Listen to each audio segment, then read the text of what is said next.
Hi, everybody. We're talking with Tim Clark with the Old Farmer's Almanac. The new 2019 Farmer's Almanac has been released. And Tim, thank you for joining us on 92.5 KVPI. Hey, it's a pleasure to be in the smoked meat capital of the world. All right. So you did some research. I did a little research. Sounds like a place I'd like to visit. Fantastic. Tim, I got to ask you, why is this publication that you are employed by still popular after 227 years? Well, Mark, part of that is simply its longevity. Whenever I meet people, and I travel around the country to talk to people about the Old Farmer's Almanac, first thing happens is they smile, and the second is they tell me which one of their ancestors they used to find the book in the house. I always saw it at my dad's house. I saw it at my grandmother's house, my great aunt's house. It's a family thing, and I think that helps.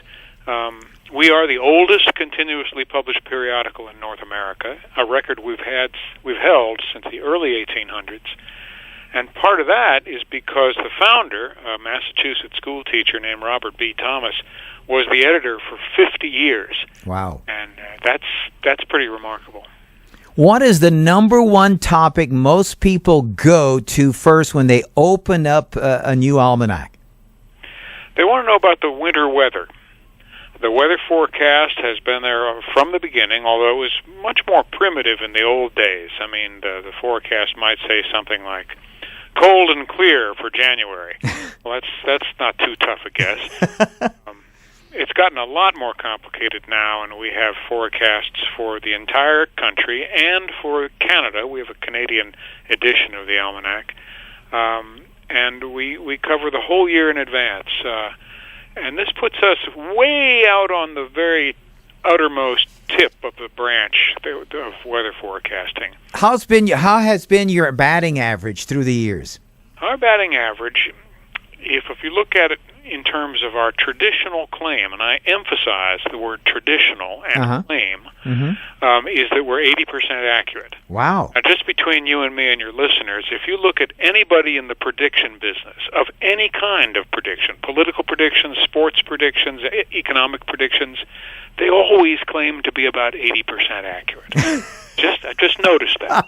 Okay. I'll put that in your mind to think about it. And I think it's because more than 80% seems very unlikely, and less than 80% isn't all that impressive. So we'll continue. I'm 100% sure that we'll continue to claim 80% accuracy as the years go by. We do keep track of it. I mean, we do have statistics. Last year, for example, we were 83% accurate in our predictions about temperature, and 72% accurate in our predictions about precipitation. And we do that basically looking at, what did we predict for, say, the average temperature. Well, I can give you yours here in the Deep South. Well, that was going to be my next question, Tim. I was wondering if you could kind of peek and see what does the Deep South call for as far as winter-type weather this year? Well, a lot of that isn't going to be terribly surprising either. Winter will be warmer than normal on average, with the coldest periods in late November, the first half of December, and early January and early February. And rainfall will be above normal in the northern part of, this is Region 8, which goes as far north as Nashville, and near normal in the south, which is where you are. Best chance for snowfall, this is where I put my tongue very deeply into my cheek, is going to be in mid and late December across the north. I feel pretty confident in saying you're not going to get a whole lot of snowfall this winter in Ville Platte. Well, that's good. That's good to know. How do you pronounce it, by the way? Is it Ville Platte or Ville Platte? It's Platte. Platte. Okay. Yeah. Americanized. Exactly. It's French for flat town. Flat town. Yeah. I really did enjoy reading about it. So we think, and this is pretty much true for the whole country, we think it's going to be a warmer than normal winter. But I keep trying to say to people, this is an average. It doesn't mean every day is going to be in the 80s or something like that. There will be warm spells and cold spells, as there are every winter. In fact, if you're going into the long-range weather forecasting business, I'll just give you this advice. The best prediction is to say winter is going to be cold. It's going to warm up in the spring. It's going to get hot in the summer. And if you think it's going cool off in the fall. So you can see that claiming 80% accuracy, is a little easier to do than in some areas. The Almanac is predicting a big emphasis, according to your promotion piece that I got from your publicist, on wellness and health. So yeah. Can you give us some examples of what's going to be in your new issue? Well, people are getting older. Everybody gets older, of course, but the big baby boom population group, of which I'm a member, we're in our 60s and 70s and 80s now. And so, of course, we're interested in health. Not that everyone isn't, but let's say that the people in their 20s and 30s perhaps aren't as worried about their health as we are. We always look at good eating, for example. Mm-hmm. As you might expect, since we are the Farmer's Almanac, and only 2% of Americans really work in big-scale farming, we have a tremendous emphasis on gardening. So we also are always talking about the best kind of vegetables to grow, the new varieties of fruit and vegetable and flowers to grow. You could almost call it the Gardener's Almanac, but again, we're very fond of tradition, so we'll continue to call it the Old Farmer's Almanac. Now, you have a section, I understand, in your new issue on why owning a dog might be the best medicine. Tell us about that, Tim. Well, that's a very interesting thing that's recently been talked about. It's possible, doctors think, that we may be making our environment, our home environment, a little too clean. It's good to be exposed to some degree of dirt and allergens and so forth in order to develop antibodies for it. So they have proved that children raised in a household with pets tend to get fewer colds and have less problems with dust and mite allergies than children who don't have pets. This would terrify and horrify my mother, who never allowed animals in our house, but I have a lot of animals in my house, and our children all did pretty well that way. Great. That's what the science tells us, that the little bit of dirt, a little bit of exposure to dander and that sort of stuff will make you have a stronger immune system. Great. So now, we call it take two kittens and call me in the morning. You have a story on how seatbelts got started in cars. I'm looking forward to reading that story. Oh, I'm so glad you asked about it, because I wrote that story. Oh, okay. This is a guy that I stumbled across I do a lot of fact-checking. I work part-time. I'm pretty old. I've been here 40 years, so I can say I put the old in the Old Farmer's Almanac. But I encountered this character. His name was John Paul Stapp, S-T-A-P-P. He was an Air Force colonel, and he was also a doctor.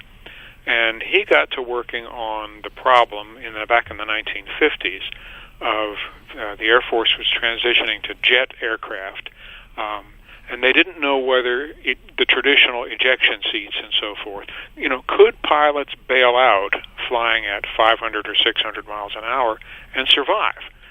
So he built a lot of strange things. You might be able to find them in an amusement park now, to shoot men, test pilots, straight up and see what wind strength would hurt them and so forth. Mm-hmm. But mostly he got concerned about how much stress could this human body stand from rapid acceleration and deceleration. Now, you're probably familiar with the term G's, which means the number of multiples of weight that you feel under certain circumstances, like on a centrifuge. Mm-hmm. And at that time, the science was that a human being could not survive more than 18 G's. At 18 G's, all the bones in your body would be broken just by the acceleration. Dr. Stapp didn't believe that. So he started experimenting with a rocket sled down in New Mexico. And what I love about him, this was a guy with a lot of guts. When he got there, the people who worked for him said, well, we want to show you the test dummies we're going to use in the rocket sled. And he said, we're not going to use test dummies. I'm going to do it.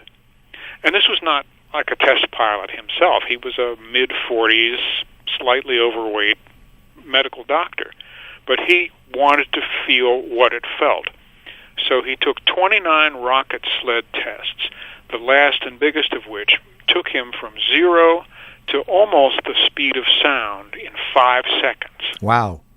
And then stopped him in less than 2 seconds.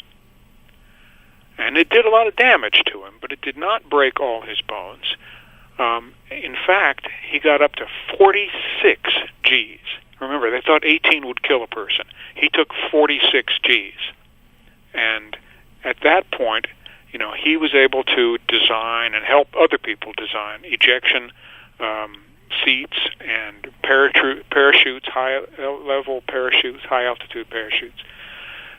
And he could also point out that acceleration or deceleration itself did not kill people.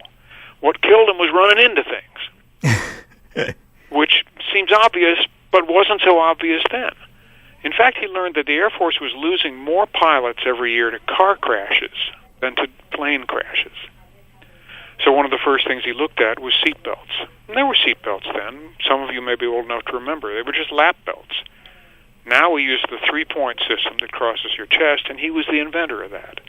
And when the federal government passed a law requiring auto manufacturers to put seat belts in cars, Lyndon Johnson signed that bill, and John Paul Stapp was standing behind him when he did. So we may presume, I think, safely, that he was responsible for saving millions of lives and preventing millions of injuries, because he got in that rocket sled and strapped himself to it and started it up and zoomed across the New Mexico desert, and then came to a sudden stop, the equivalent of hitting a brick wall at 100 miles an hour. And he did it 29 times. Wow. What a great story. 88 years old. 88 years old. Yep. And maybe what I love best about this story is, did you know about John Paul Stapp? No. I didn't know about John Paul Stapp. Who's this guy? Yet every time we click a seatbelt, John Paul Stapp is smiling somewhere. And did he have the patent? I mean, did he make money off of these seatbelts? No, because he did it as a Army Air Corps and then Air Force officer. Okay. So the federal government, got all the credit for it. And he wasn't interested in money. And we say that about a lot of people. And I think it's genuinely true in his case. His parents were missionaries down in South America. He was actually raised in South America. And he always said that he had the missionary spirit. So when he broke the world record for land speed in doing that final run, he appeared on What's My Line? He was on the cover of Time magazine. They made a movie about his life, a semi-fictional movie that he later described as probably the worst movie ever made. But that's not what he was in it for. He was curious. He was a curious man. Good story. Yeah, thanks for sharing that with us. Yeah. Anyway, I had a lot of fun writing it, and it's that story's in the 2019 Old Farmer's Almanac. You mentioned, Tim, about gardening, and of course, gardening is a big part of the almanac every year. The article that caught my attention, a gardening tip to test your soil using clean underwear. What is all that about? Yeah, well, Robert B. Thomas, our founder, one of his mottos was that the almanac should be useful with a pleasant degree of humor. So we just came across some research done by somebody somewhere that you could actually determine how bioactive your soil is by burying a set of underwear and digging it up in a few weeks and seeing how much damage had been done to it. And in this case, the more damage, the better. That meant you had lots of worms and microorganisms and so forth that were destroying the substance of the underwear. It's not something we expect a lot of our readers to do, but it's going to give them a smile. And finally, another smile, toilets that flush without having to touch them. Really? We said that? That's what your publicist told me. Huh. Or did I read this wrong? No, I mean, you're probably right. We have a section that we started, it's probably been 20 years now. We decided that in addition to looking to the past, we should look to the future a little bit, too. And so we started talking about new ideas for new products, new seeds, new different varieties of plant, people's behavior. And so that probably came up in that. Someone has come up with some method of, I don't know, did you say starting it just by looking at it? I'm not sure. All it says, toilets that flush without having to touch them. Ah, okay. Well, that sounds like a useful thing. You'd have to be careful who I don't know. You've baffled me. You've stumped me. This doesn't happen very often. I'm going to have to look this up after we talk. For those who have phobias with germs and stuff, this might come in pretty handy, huh? That's what I'm thinking. That stuff is always showing up. Just in the last week or so, I saw an article or two about how the dirtiest thing you can touch in an airport is those plastic trays that hold your belt and your wallet and your keys. You're right. Yeah, I think I read the same thing. Yeah. And we clip that stuff, and we save it every year to put in a section of the Almanac, either trends or something called anecdotes and pleasantries, which is just the funny stuff. Tim, how big a staff is the Almanac affiliated with, and how long does it take for you to compile all this data every year? I'll tell you, I've already written my 2020 story, and I'm looking for 2021 stories now. So we're always well over a year in advance. There are 8 editors, and we're part of another company called Yankee Publishing, which publishes Yankee Magazine, up here in Dublin, New Hampshire, a little tiny town, about 1,200 people. Smaller than Ville Platte. And it's a great place to work. I mean, for one thing, we test all those recipes by everybody making them, and then we have them all for lunch. So that's one of the things I like best about working here. I just also feel proud, too. I mean, this publication started when the President of the United States was a Virginia farmer named Washington. Wow. Think about that for a second. We preceded the building of the White House, for example. So it's really something. Our editor, Janice Stillman, who's the first woman editor in the history of the Almanac, is only the 13th editor in 227 years. So it's a little bit of history. It's nice to walk into a building in Dublin, New Hampshire every morning and make some history. How many issues do you publish every year? We hope to sell, and have been selling pretty consistently, more than 3 million a year. Plus, we publish a lot of other stuff. We publish a gardener's guide every year. We're working on that. Every other year, we do a kids' version of the Old Farmer's Almanac, which is a lot of fun. I know a lot of teachers, especially homeschooling teachers, who had always used the adult version of the Almanac to teach kids about astronomy, for example. It's important to remember that the heart of the Almanac is its astronomical information. Every page telling you when the sun rises and sets, when the moon rises and sets, what's the position in the sky of the principal planets. The word almanac itself comes from an Arabic root. You can hear that al, like Al-Qaeda and Al Jazeera and algorithm. They invented algebra. That means a calendar of the heavens. So it's probably my favorite part. By reading the almanac and looking at every day's report, I know that I knew last night when the clouds finally cleared. We'd had a real wet summer here.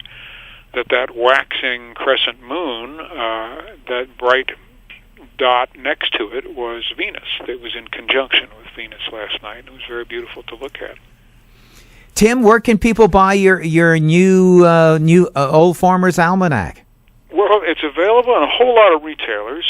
Some of the ones people have probably heard of are Walgreens and CVS and Walmart, Tractor Supply, Kroger, Safeway. You can get it on Amazon.com, BarnesandNoble.com, and maybe the easiest way to do it is go to our website, Almanac.com. You can order any of our products from there. And do you have a social media site that people can follow and check out? Do we ever? We've been really spending a lot of investment and moving forward in social media. We are on, we have 3 million Facebook friends, and We do. I'm looking at my sheet of paper. Where the heck is that thing? Oh, here we go. 1.5 million fans on Facebook. We're also on Twitter, Pinterest, Instagram, Google+. Oh, you're everywhere then.